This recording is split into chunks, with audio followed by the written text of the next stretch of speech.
Hi bro, hi sister, praise lord. நீங்க ஆண்டவரோட கூட இருந்தீங்கன்னா இந்த ஒரு வார்த்தைக்கு, அதாவது ஆண்டோருடைய அந்த வார்த்தைக்கு கீழ்படிஞ்சிருப்பீங்க. அப்படி இல்லை அப்படின்னா, ஆண்டவரே கொஞ்ச நேரம் ஓரமா இல்லைங்க, நான் கொஞ்சம் ஜாலியா இருந்துட்டு வரேன் அப்படின்னு சொல்லுவீங்க. டேய் என்னடா காலங்காத்தால எப்ப பார்த்தாலுமே கொலைப்புறேன், ஆண்டவர் வார்த்தை சொல்றாங்களா? நான் பேசுனா கொலைப்புற மாதிரி தான் இருக்கும். வார்த்தை சொல்றது கேட்க பயங்கரமா இருக்கு. போயிட்டா கலாத்தியர்கள் 2:5 கிறிஸ்துவனுடையவர்கள் தங்கள் மாமிசத்தையும் அதன் ஆசை இச்சையும் சிலுவையிலே அறைந்திருக்கிறார்கள். ஆமென். எத்தனை பேருக்கு புரியுது?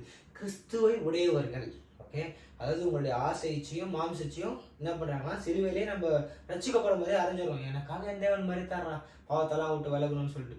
ஆனா கிறிஸ்துவ இல்லாதவங்க என்ன பண்றோம், நமக்கு ஏற்ற மாதிரியே லைக் விபச்சாரம், தவறா பார்க்கறது, ப்ரான் அடிக்ஷனு, ஒரு சில தவறான காரியங்கள், இந்த மாதிரி காரியங்கள்லாம் மாட்டிட்டு இருக்கும். அப்ப கிறிஸ்து நம்ம கூட இல்லைன்னா தான் என்ன பண்ண முடியுது, நம்மளால இந்த மாதிரி பாவத்தெல்லாம் பண்ண முடியாது. அப்ப கிறிஸ்துவோட இருந்தோம்னா நம்மளால அந்த பாவத்தெல்லாம் பண்ண முடியாது. கிறிஸ்துவை உடையவர்களாய் நீங்க இருக்கிறீங்களான்னு நீங்க நிதானிச்சு பார்க்கணும். அதாவது கிறிஸ்துவ விட்டு எடுப்படாத ஒரு நல்ல பங்கு உங்களுக்குள்ள எப்பவுமே தெரிஞ்சுக்கிட்டீங்கன்னா you won't do like that. Okay, நமக்காக வந்து மரித்தார், உயிர்த்தார், எழுந்தார், இப்ப நம்ம கூட இருக்காரு. கண்டிப்பா அவர் பலப்படுத்துவாருங்க. முடியாத காரியம் தான், கஷ்டமா தான் இருக்கு. இப்ப இருக்கிற youngsters, even me, many time falling since.